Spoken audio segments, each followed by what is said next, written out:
Ya habiendo visto lo que es evaluaciones de crecimiento y desarrollo, vamos a entrar a algo mucho más clínico. Ustedes saben que dentro de la patología que tenemos en pediatría, las principales patologías son, y son lo que viene muchas veces en los exámenes, son gastrointestinal, respiratorio a la cabeza y neurológico.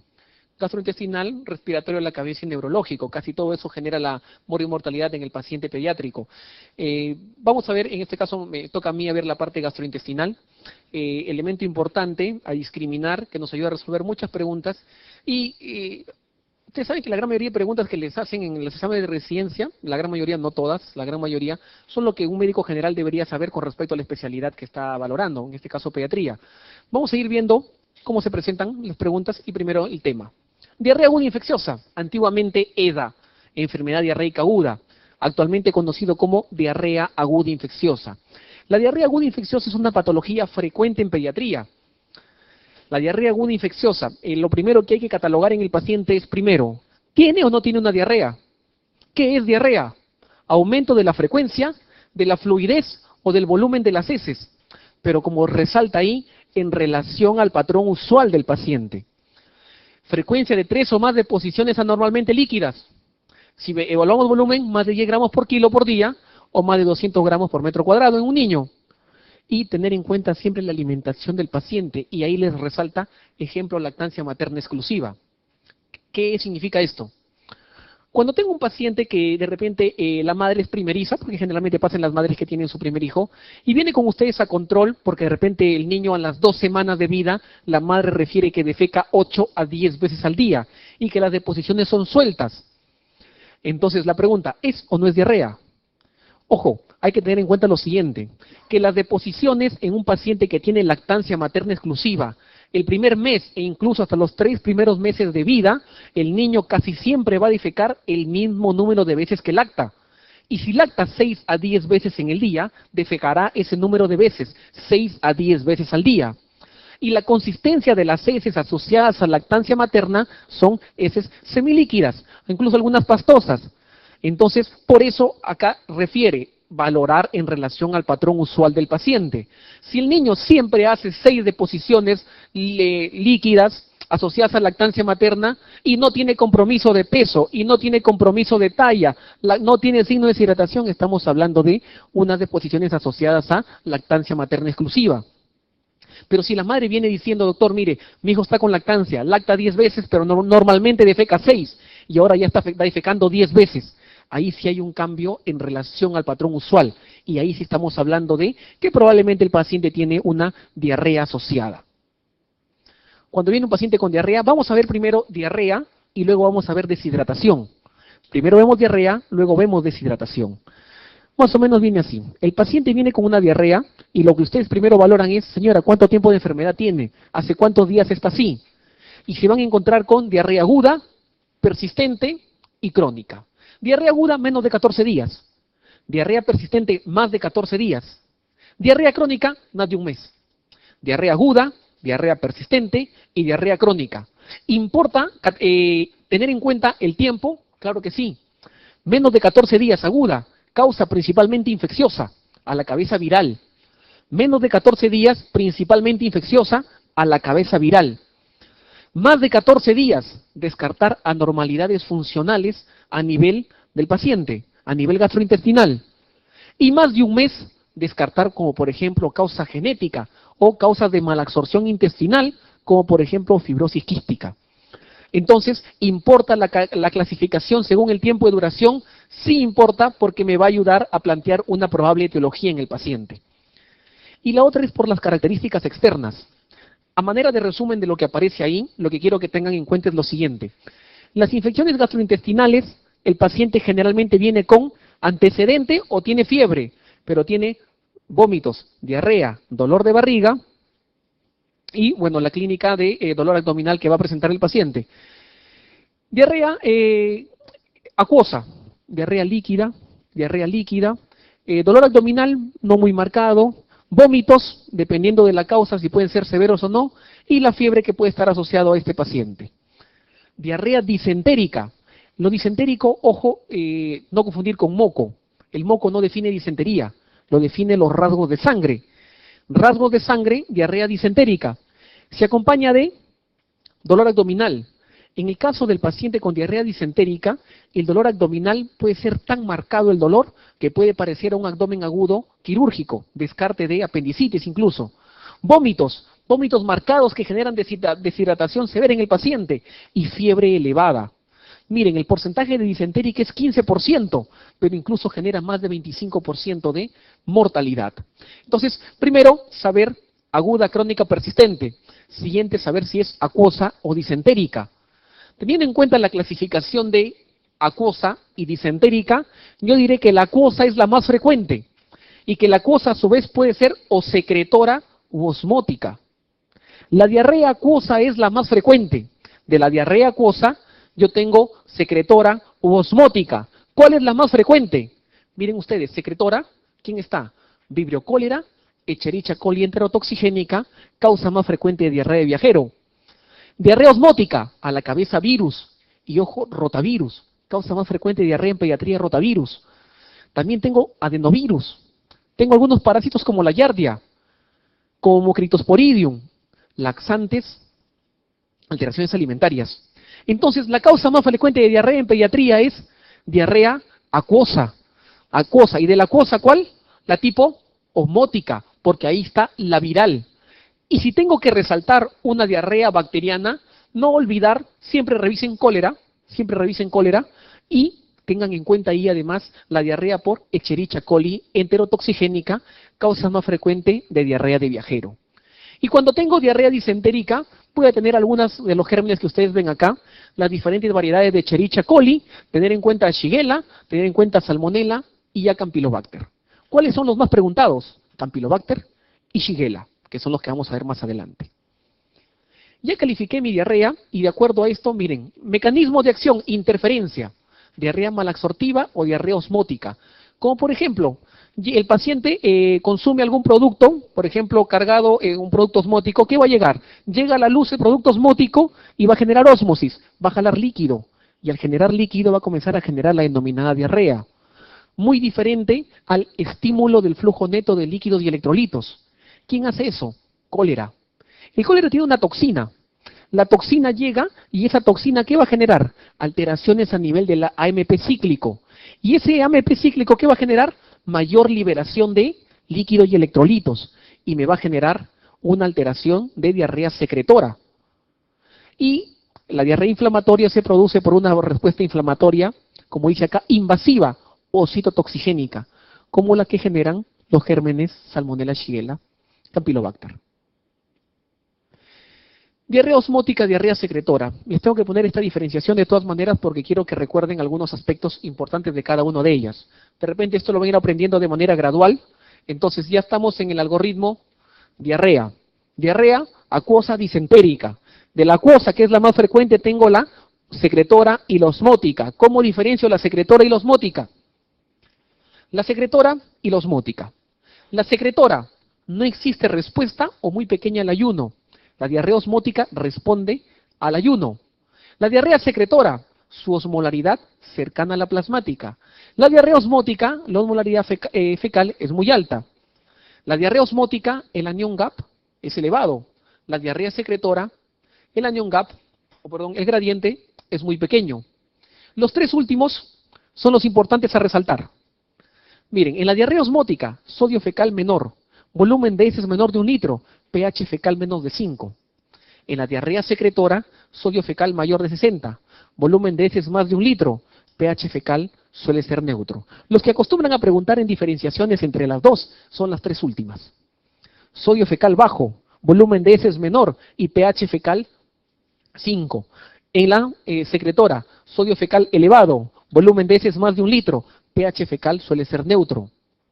Y ojo, miren, el pH fecal menos de 5, que es un pH ácido, hace que los niños que tienen diarrea y que tienen el pañal allí, hace que ese pañal, esa diarrea que es ácida, comience a generar lesiones. Y por eso la diarrea osmótica se asocia a la denominada dermatitis de pañal en el paciente pediátrico. ¿Por qué? Porque es una diarrea ácida. Vamos ahora a buscar la etiología. Recordar lo siguiente que está acá. Que la causa más frecuente de diarrea en pediatría es diarrea viral. Es diarrea viral. Por ende, 70% de la probabilidad de que una diarrea sea por virus. Y otra cosa a recordar, ¿cuál es el virus más frecuente? Rotavirus. Pero no se contenten con el nombre rotavirus, rotavirus del grupo A, rotavirus del grupo A. Rotavirus del grupo A es la causa más frecuente de diarrea en pediatría.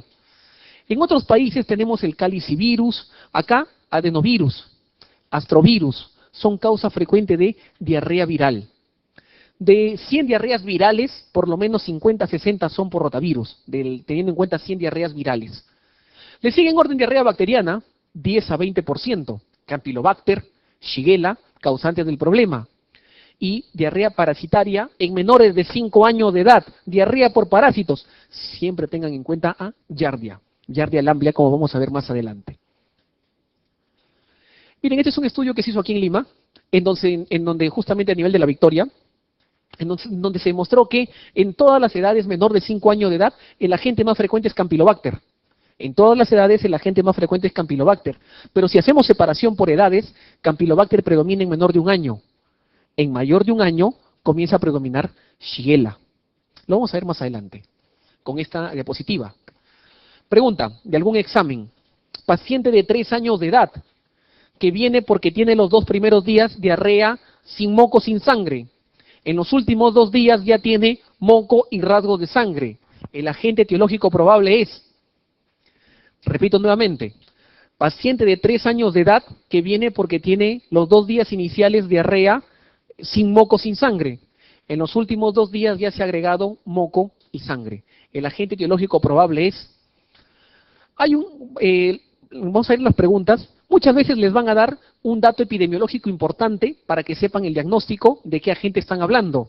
Les hablan de heces de palomas, les hablan de mascotas, les hablan de algún crianza de cerdos para pensar en la etiología. Pero cuando no les den ningún elemento epidemiológico, nos dejamos llevar de la edad como elemento importante. Entonces la pregunta en este paciente es, ¿cuál es la causa más frecuente de diarrea disentérica a los 3 años de edad? Veamos acá. Miren, diarrea acuosa, diarrea disentérica. Si yo tomo el grupo de 5 años de edad como grupo, la causa más frecuente de diarrea en menor de 5 años de edad, dentro de todo ese grupo, es viral. Pero si yo lo separo, miren, en menor de 2 años de edad, rotavirus es lo más frecuente. Pero a partir de los 2 años de edad, rotavirus comienza a bajar y comienza a aumentar las bacterias.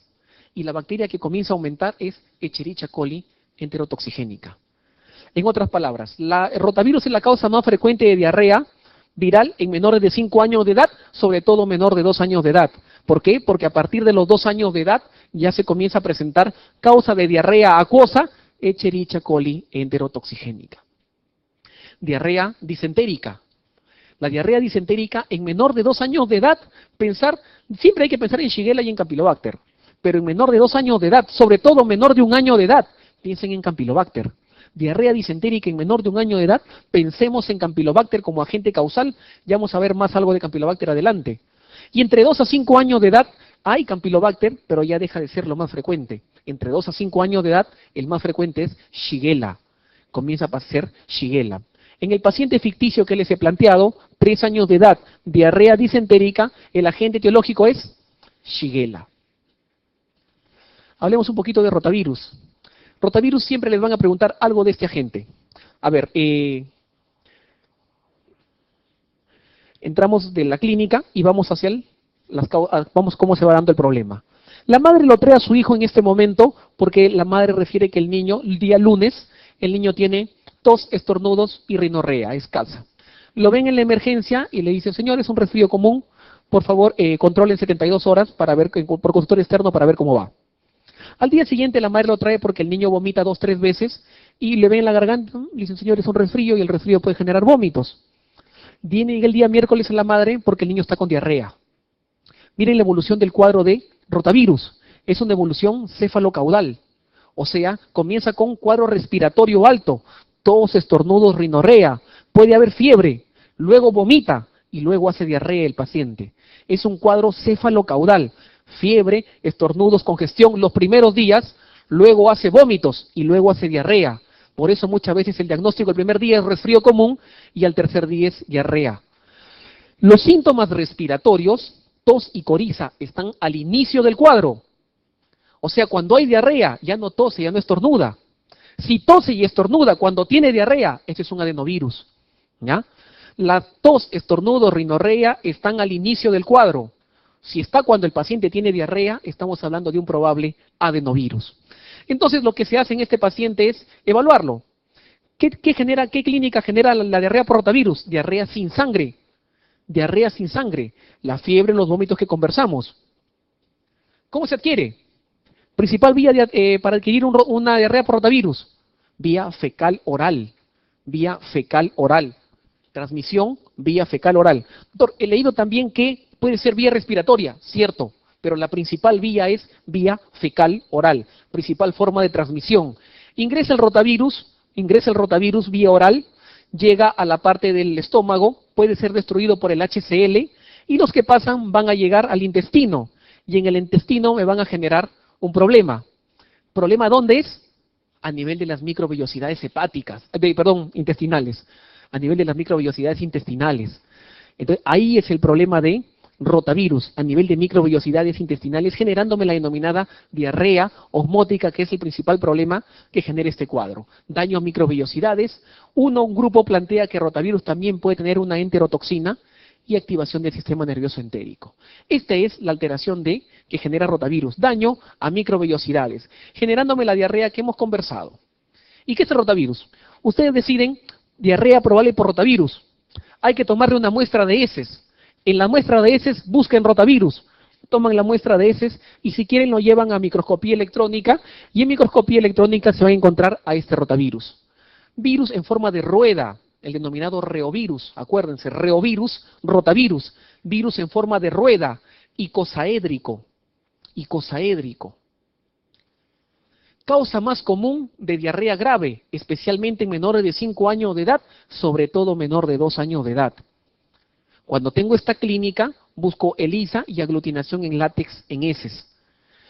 El tratamiento va a ser tratar la consecuencia que es la deshidratación, pero lo que yo voy a hacer es también otros tratamientos alternativos, como van a ver acá.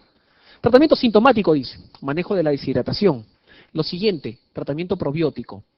Los probióticos son un grupo de productos que han salido últimamente, que se utilizan continuamente, sobre todo más en diarrea persistente y diarrea crónica, y en diarrea aguda hay varios, pero lo que se ha demostrado en los estudios es que los probióticos logran disminuir la diarrea entre 18 a 24 horas por el consumo.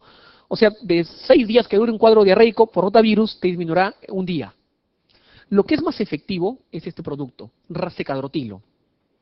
Antiguamente, no sé si alguna vez ustedes lo han escuchado o lo han visto o lo han utilizado, había un producto que se llama loperamida, que todavía sigue habiendo, pero que se utiliza cada vez menos. La loperamida es un derivado opioide. Un derivado opioide que lo que hace es que defeques menos, pues, antidiarreico. El nombre es antidiarreico. El gran problema es que cuando tú lo das, es cierto, comienzas a defecar menos, pero todo lo que tendrías que eliminar se comienza a acumular. Se forma un tercer espacio con el riesgo de translocación bacteriana. Por eso el riesgo de la loperamida en niños es megacolon tóxico y sepsis punto de partida abdominal. Por eso la loperamida está contraindicado en niños. En pacientes pediátricos utilizamos rasecadrotilo. El rasecadrotilo es un antisecretor. Es un producto que actúa a nivel de las encefalinasas intestinales, disminuyendo de manera progresiva la secreción. Rasecadrotilo, antisecretor, que se utiliza en diarrea, en pediatría principalmente viral, por rotavirus. Diarrea por adenovirus. La clínica similar. Cuadro gastrointestinal con diarrea, con vómitos, con fiebre, pero con síntomas respiratorios en paralelo. Miren acá la duración. La diarrea por rotavirus dura en promedio de 6 días, siendo el rango de 1 a 10.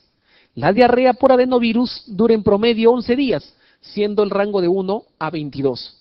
En estas últimas 2 diapositivas, las 2 diferencias claras que existen en diarrea por rotavirus y adenovirus son que diarrea por rotavirus inicia con cuadro respiratorio, luego hace diarrea, pero cuando tiene diarrea ya no hay clínica respiratoria alta.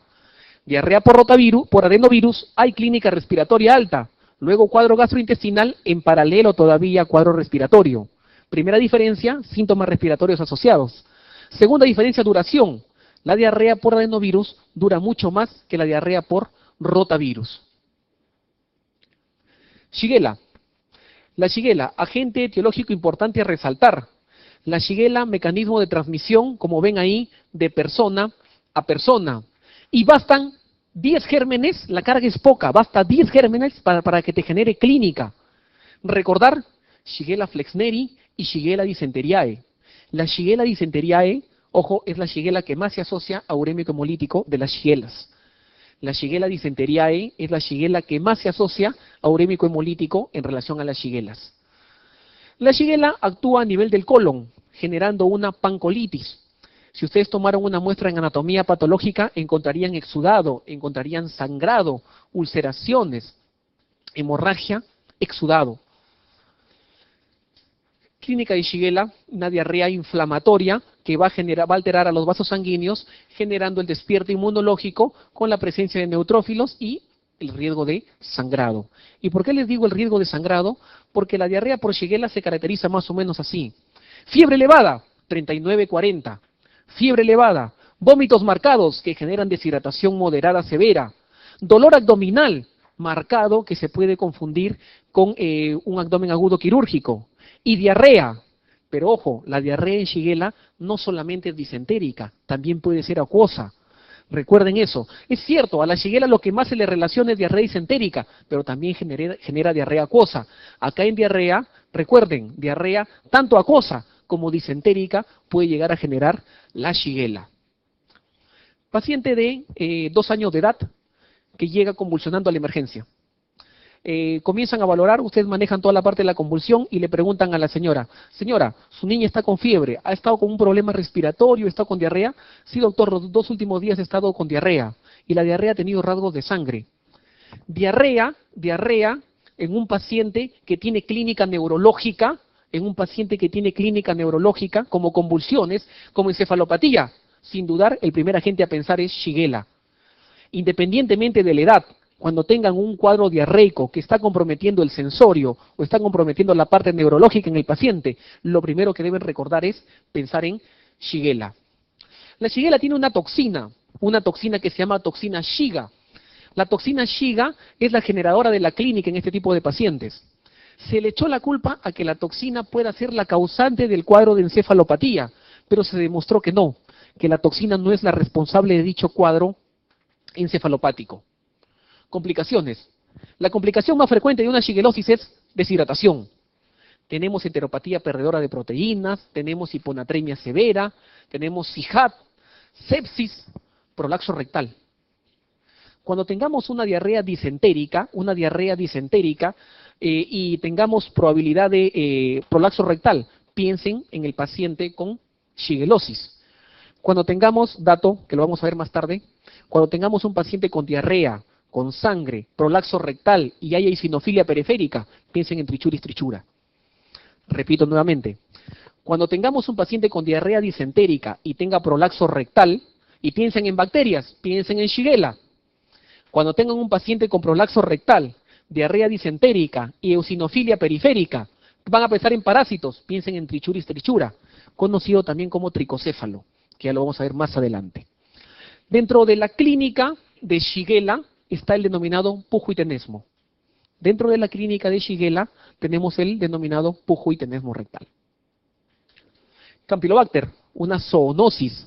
Edad más frecuente de Campylobacter, menor de 1 año. Clínica de Campylobacter, dolor abdominal, fiebre, vómitos y diarrea en paciente menor de 1 año. Pregunta típica de Campylobacter, señora, ¿hay animales en la casa?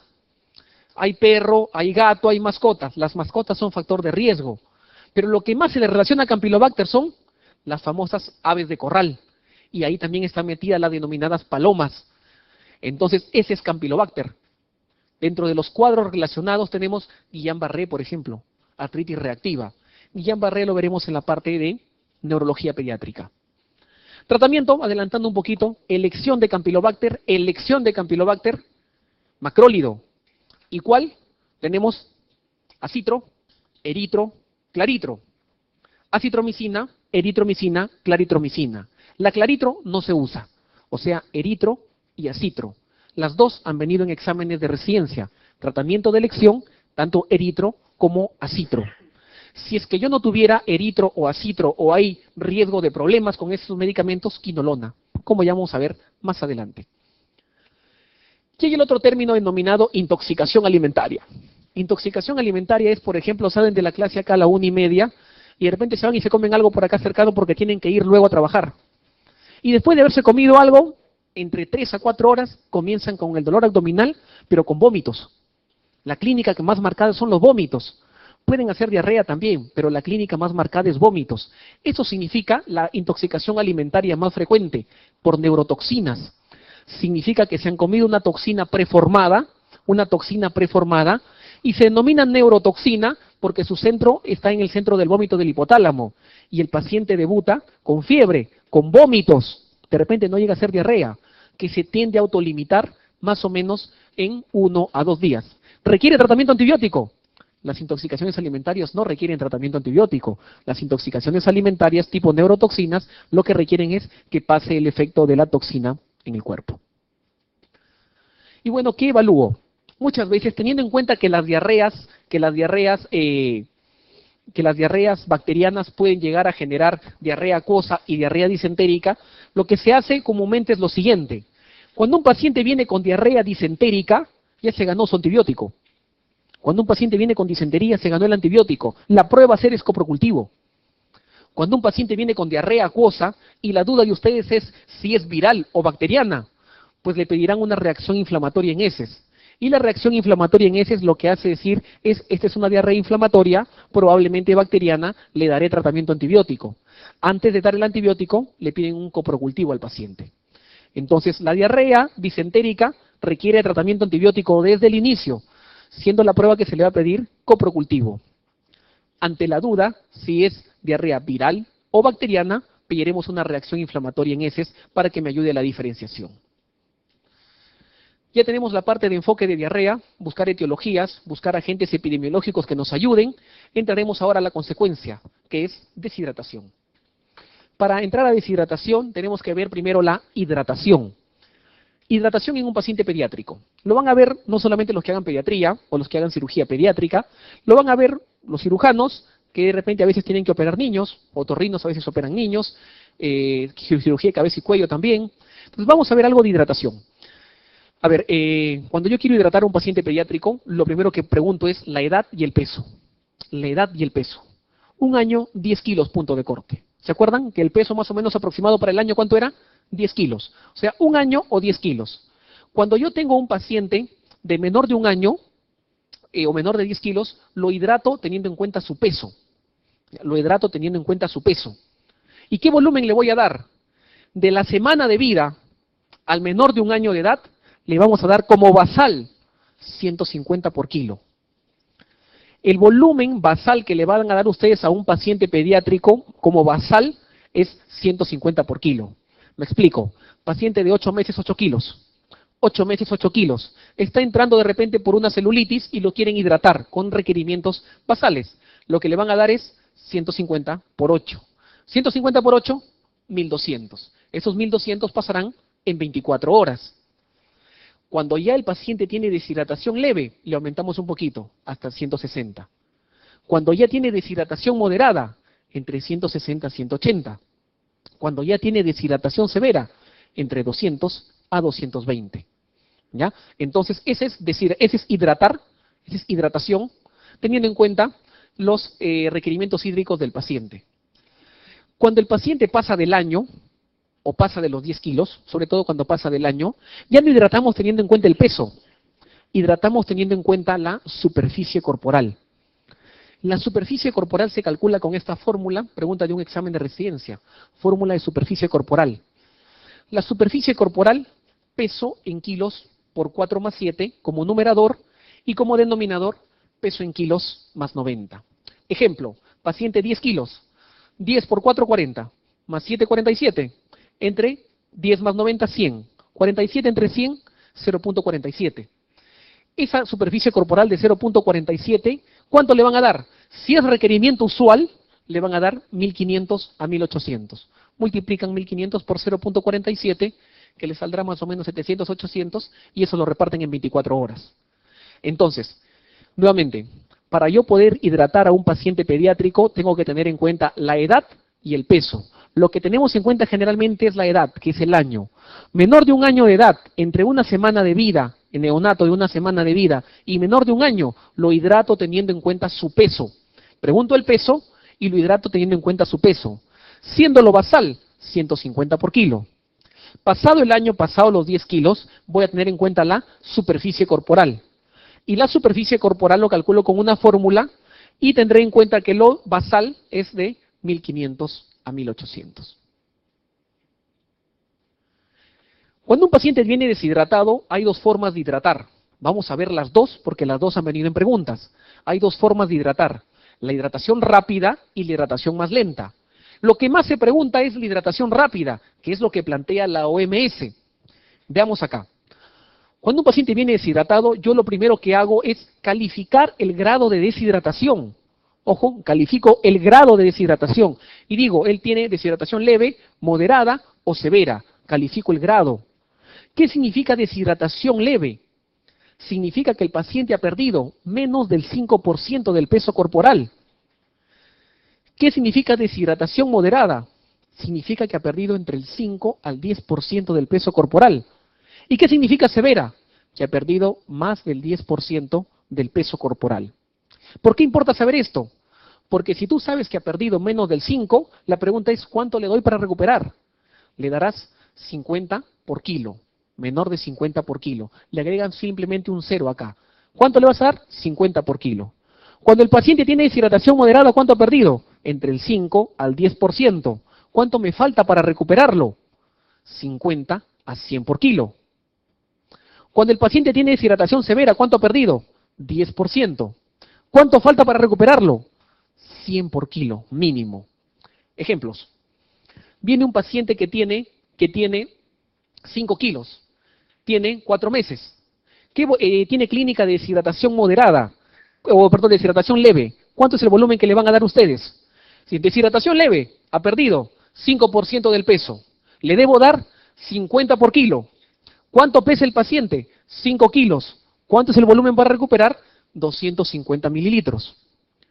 Un paciente viene con deshidratación moderada y ha perdido tiene 8 kilos. Si está entre el 5 al 10%, significa que lo que tienen que darle es 50 a 100. Entonces él tiene 8 kilos.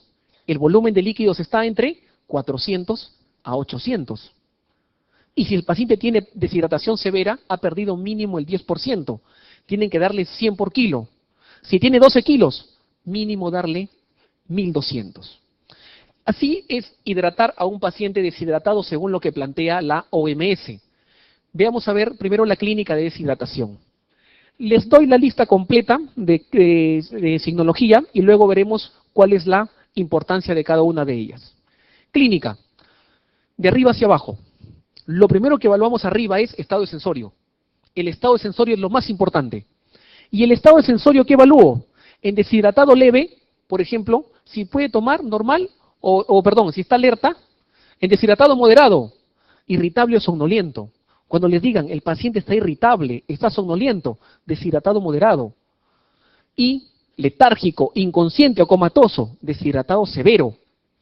Siempre arriba evaluamos sensorio. ¿Qué más evaluamos? Cuando el niño es pequeñito, fontanela. Fontanela hundida, deshidratación. Bajamos un poquito, evaluamos ojos. Ojos moderadamente o severamente hundidos. Boca, evaluamos mucosas, evaluamos cómo están las mucosas en el paciente. Y de repente el paciente está agitado. Doctor, por ahí hay neumonía. Lo van y lo ocultan, no hay nada. ¿Qué pasa? Recordar que el paciente con diarrea hace acidosis metabólica. ¿Ya? El paciente con diarrea hace acidosis metabólica. Es una causa frecuente de acidosis metabólica. Y lo que tienen que hacer es hidratarlo al paciente. Simplemente es hidratarlo porque tiene una respiración acidótica. También se van a encontrar en tórax con taquicardia. También se van a encontrar, ojo, que el paciente tiene pérdida de líquidos. Y la pérdida de líquidos hace que el llenado capilar esté prolongado. Miren, llenado capilar menos de 2 segundos, normal. Llenado capilar entre 3 a 10, moderado. Llenado capilar más de 10 segundos, severo. Deshidratación severa. ¿Qué más evaluamos? Abdomen. Ruidos hidroaéreos. Si los ruidos hidroaéreos están aumentados, usted va a decir diarrea como las de siempre. Si los ríos hidroaéreos están ausentes, está distendido, piensa en un probable hilio, y el electrolito que se ha perdido es potasio, pues, ¿no? Si tengo un hilio, tengo ausencia de ríos hidroaéreos. En una diarrea, pensar en hipopotasemia adicional en el paciente. Avanzamos. Lo primero que tienen que preguntar en un paciente, además, cuando lo van a hidratar, es si tiene riñón funcionante o no. Por dos motivos. Recuerden que la causa más frecuente de insuficiencia renal en el paciente pediátrico es deshidratación secundaria diarrea. Recuerden, la insuficiencia renal es prerrenal, renal y postrenal. La causa más frecuente de insuficiencia renal en paciente pediátrico en nuestro país es prerrenal. ¿Por qué? Por pérdidas, deshidratación secundaria a diarrea. Entonces, ¿qué requiere este paciente? Líquido. Hay que hidratarlo. ¿Y por qué siempre hay que preguntar en una diarrea si el paciente orina o no orina? Porque, señora, no orina, está pálido, tiene petequias, urémico hemolítico. Entonces, siempre y ahí la diarrea no es prerrenal, o la insuficiencia renal no es prerrenal, es renal. Y ahí es restricción hídrica. Entonces, siempre en un paciente que tiene diarrea y lo van a hidratar, pregunten cómo está el flujo urinario. Recordar toda esa clínica que acabamos de conversar ahorita. A la larga, lo que estamos viendo es, si se dan cuenta, es una clínica de shock. Es una clínica de pérdida de líquidos. La causa más frecuente de shock en pediatría es shock hipovolémico. Y ese shock hipovolémico es secundario a la deshidratación por diarrea. Signos claves de deshidratación. Lo que están en amarillito, que a la larga son los mismos que están en rojo, porque son los mismos parámetros. Basta uno nada más de estos amarillos, sin tener en cuenta todo lo demás, para que se convierta, en el caso de la segunda columna, moderado, y en el caso de la tercera columna, severo. Claves. Estado neurológico. Si está irritable o somnoliento, basta con eso para decir que el paciente ya está moderado. Si el llenado capilar es de 3 a 10 segundos, basta con eso para decir que está moderado. Si el signo de pliegue se deshace con lentitud, pensar en moderado. Si el niño está sediento o toma ávidamente, pensamos con eso simple en moderado. Y severo, lo más grave de lo que acabamos de ver. Si el niño toma mal o no es capaz de tomar por su estado neurológico, severo. Si el niño está letárgico, inconsciente o en coma, severo. Si el niño el pliegue se deshace más lento de 2 segundos, severo. O el llenado capilar es más de 10 segundos, severo. En otras palabras, lo que estamos viendo de manera progresiva es que de leve al severo estamos yéndonos en un pre-shock, pero cuando llegamos al severo estamos en un shock. Y lo que recordamos es que la causa más frecuente de shock hipovolémico en pediatría es shock secundario a deshidratación por diarrea. Eso es grado de deshidratación, grado. A la pregunta, doctores, ¿cuál es la causa cuál es el tipo más frecuente de deshidratación? Ojo, el tipo, no es el grado. Y el tipo de deshidratación puede ser isotónica, hipertónica e hipotónica. Son dos cosas diferentes. El tipo más frecuente de deshidratación, ¿cuál es? La isotónica, 85%. Isotónica. ¿Y por qué se llama isotónica? Porque se relacionan con los niveles de sodio. Sodio de 135 a 145, isotónica, es la más frecuente. Hipertónica, sodio más de 150, e hipotónica, sodios de menos de 130. La clínica que acabamos de ver acá, esta clínica es de la isotónica y de la hipotónica. La clínica que acaban de ver acá es de la isotónica y de la hipotónica. La hipertónica tiene alguna clínica similar, pero lo que hay que resaltar de la hipertónica es que tiene compromiso neurológico precoz. Compromiso neurológico precoz por el exceso de sodio que tiene el paciente en el cuerpo. Compromiso neurológico precoz. Piel seca e incluso ocultación de crepitantes a nivel torácico. Esa está asociado a la clínica hipertónica. Tengo un paciente que tiene una diarrea, un cuadro diarreico y tiene sodio 120. ¿En cuánto tiempo lo corregimos? Tiene una diarrea y el paciente tiene sodio 160. ¿En cuánto tiempo lo corregimos? La gran mayoría de veces no pedimos electrolitos a un paciente con diarrea. ¿Por qué motivo? Porque el 85% son isotónicas. Entonces no hay motivo de pedirlo porque lo más probable es que se trate de una isotónica. Entonces, cuando la pedimos y de repente el paciente algo nos llama la atención y de repente nos sale hiponatremia, 120, ¿en cuánto tiempo lo corregimos?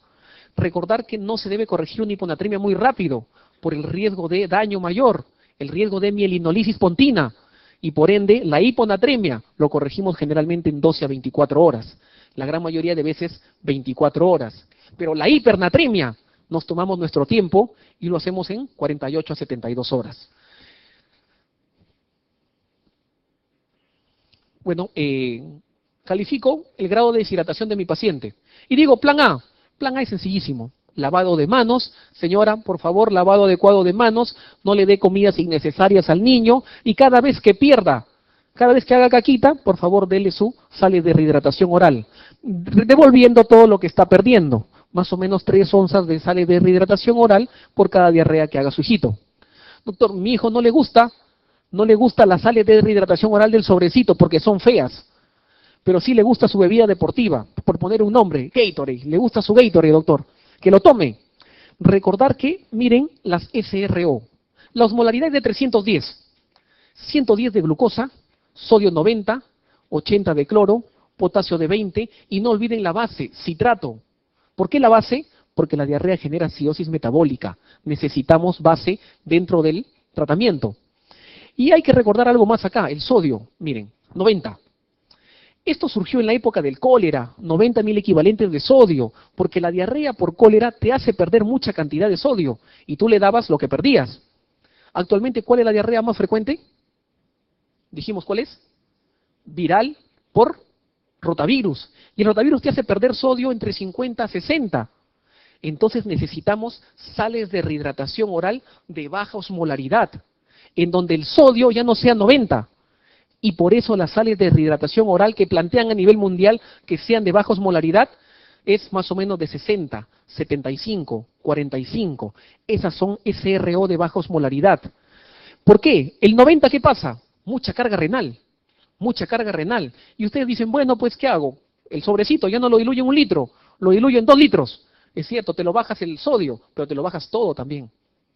Por eso lo que estamos buscando es SRO de baja osmolaridad. Y si agarran un Frutiflex, un Electroral, que es el suero de rehidratación oral, se van a dar cuenta que las SRO están actualmente planteadas como de baja osmolaridad. La señora le dijo, no quiero las SRO, le doy su Gatorade. Y el niño comienza a tener diarrea y vómitos. Miren las bebidas deportivas, tienen osmolaridad de 330, pero miren la carga de glucosa, 255.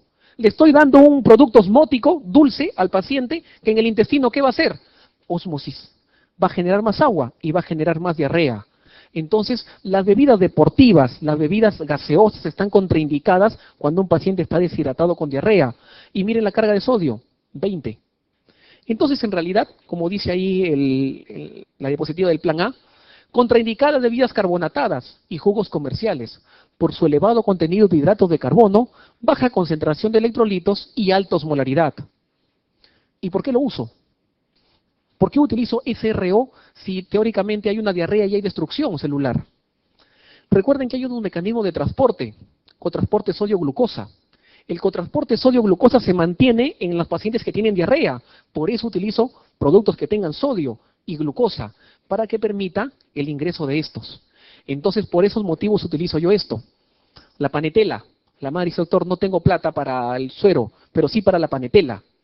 La panetela, la madre le prepara y ayuda. Sí, sí ayuda. Abre los canales de cloro y me va a permitir, o va a tener que ver con el metabolismo de la glicina, que va a permitir justamente mejorar hidratación y evitar pérdida hidroelectrolítica. Plan B. Plan B. ¿Plan B quién es? El plan B es paciente deshidratado. Eso ya lo sabemos. Deshidratado moderado. Si es deshidratado moderado, ¿cuánto ha perdido? 5 al 10% del peso. ¿Cuánto hay que darle? 50 a 100 por kilo. ¿En cuánto tiempo? En 4 horas. ¿Ya? Deshidratado moderado significa paciente que está deshidratado y hay que hidratarlo. La hidratación más fisiológica que plantea la OMS es hidratación por vía oral. Y ese volumen, ¿cómo lo vamos a calcular? 50 a 100 por kilo. ¿En cuántas horas? En 4 horas. La madre le comienza a dar poquito por poquito y la madre dice, doctor, está nauseoso. Señora, dele más lento. Doctor, vomita. Vomitó y no para de vomitar. Ha hecho 3 vómitos. Perfecto. Concepto teórico de la OMS. Pasarle una sonda nasogástrica y comenzar a hidratarlo por ahí. Eso se llama gastroclisis. gastroclisis. Si vómitos son incoercibles, intentar por sonda nasogástrica. Y recién, si no tolera gastroclisis, pasarme en endovenoso. Les digo que es concepto teórico porque en la práctica nos pasamos de frente a endovenoso. ¿Por qué? Porque esto requiere personal especializado que le esté dando al niño de manera progresiva poco a poco, y la gran mayoría de hospitales no tienen dicho personal. Por eso nos pasamos de frente a endovenoso. Pero ¿cuál es el plan entonces? Deshidratado moderado, 50 a 100 por kilo. En 4 horas le comenzamos a dar lento progresivo. Si vomita, más lento. Si sigue vomitando y no para, intentar sonda nasogástrica, concepto teórico. Y si es que a pesar de eso sigue vomitando, pensar en la posibilidad de hidratación endovenosa. Plan C. El plan C, miren ustedes, ¿cuáles son las indicaciones? Diarrea de alto flujo. ¿Qué significa diarrea de alto flujo? Que tú le das alimentación, lo tolera, pero pierde más de lo que ingresa. Eso significa diarrea de alto flujo. Vómitos persistentes o incoercibles. Deshidratación grave severa. Alteración de conciencia. Rechazo o incapacidad de recibir las sales de rehidratación oral. Un cuadro quirúrgico y el ilio. El ilio, ojo, es contraindicación relativa del plan B. Ilio, contraindicación relativa del plan B. Aquí lo que quiero que recuerden es lo siguiente. El tratamiento. Cuando viene un paciente con deshidratación severa, y si no saben que está en shock, lo primero que tienen que hacer es descartar que no esté en shock. Recuerden, la causa más frecuente de shock en pediatría, shock hipovolémico. Si tengo un paciente con plan C, probablemente descartar la posibilidad de un shock. Y si está chocado, lo primero es sacarlo del shock al paciente, recuperar un poco el intravascular. Y eso se hace con cualquiera de estas 3 soluciones. Salina 9 por 1000, lactato Ringer o polielectrolítica. ¿Qué hago? El paciente llega, está en la camilla y tiene clínica de hipoperfusión, está chocado. Una vía endovenosa y volumen 20 por kilo. Paciente de 10 kilos, 200 endovenoso STAT. Se pasa los 200, en menos de 5 minutos se evalúa, paciente sigue hipoperfundido. Segundo bolo, 200 por kilo. No responde, tercer bolo, 200 por kilo, y se trata de colocar al paciente una vía intraósea o un CBC para pasarle inotrópico, dopamina, porque probablemente tu shock ya no solamente es hipovolémico, sino pasa a ser un shock séptico. Entonces, la primera etapa es sacar del shock al paciente. Y para eso utilizo cualquiera de las 3 soluciones. La más preguntada, salina 9 por 1000. Y el volumen, ténganlo en cuenta, 20 cc por kilo. Utilizando este volumen de 20 cc por kilo, yo voy y hago lo que dice la OMS. La OMS me dice, una vez que lo ha sacado, actúa como un deshidratado severo. ¿Deshidratado severo cuánto perdió? 10% del peso corporal, más del 10% del peso corporal. ¿Cuánto hay que darle? Si perdió 10%, le damos 100 por kilo. Y si le damos 100 por kilo, ¿en cuánto tiempo lo damos? En 3 horas. A diferencia del anterior, que era en 4 horas, cuando ya lo sacaste del shock, o deshidratado severo, no chocado, le vas a dar 100 por kilo en 3 horas. En la primera hora el 50%, en la segunda y tercera hora 25.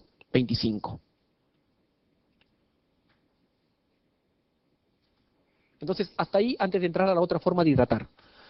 La OMS me dice que cuando venga un paciente deshidratado, o en general cuando venga un paciente deshidratado, yo lo primero que evalúo es el grado de deshidratación. Y cuando evalúo el grado de deshidratación, yo digo deshidratación leve, moderada y severa. Deshidratación leve, plan A, reponer pérdidas con sales de rehidratación oral. Deshidratación moderada, plan B. Tanto plan A como plan B es sinónimo de vía oral. En el plan B significa deshidratado moderado. Ha perdido 5 al 10%. Le voy a dar 50 a 100 en 4 horas. No tolera gastroclisis, no tolera endovenoso. Deshidratado severo, si está chocado, lo saco del shock. La más utilizada, salina al 9 por 1000, 20 por kilo, 3 bolos. Y luego lo trato como si no estuviera chocado. Deshidratado severo, no chocado, o ya lo saqué del shock, ha perdido más del 10%. Requiere 100 por kilo. Se lo daré en 3 horas, 50, 25, 25. Esa es lo que plantea la OMS, hidratación rápida. Van a encontrar alguna pregunta que está más en el ENAN, no he estado planteado en residencia, pero hay que conversarla. Es la rehidratación endovenosa a doble goteo. Ya, la pregunta la tengo en la parte de preguntas, que es la última pregunta. pero más o menos se trata de lo siguiente. La pregunta dice algo así. Veamos este ejemplo que está acá. Paciente de 7 kilos, deshidratado severo, sin shock. ¿Cuánto es el volumen de líquido que requiere en las primeras 8 horas? Entonces ustedes se acuerdan. Deshidratado severo, sin shock. Me pregunta cuánto requiere en las 8 horas. Y ustedes se acuerdan. Pero cuando vimos en la clase deshidratado severo es sacar del shock y luego hidratar en 3 horas. La primera hora el 50%, la segunda y tercera 25-25. No me han dicho nada de 7 kilos y de hidratar en 8 horas. Entonces significa que hay otro método. El otro método es método de doble goteo.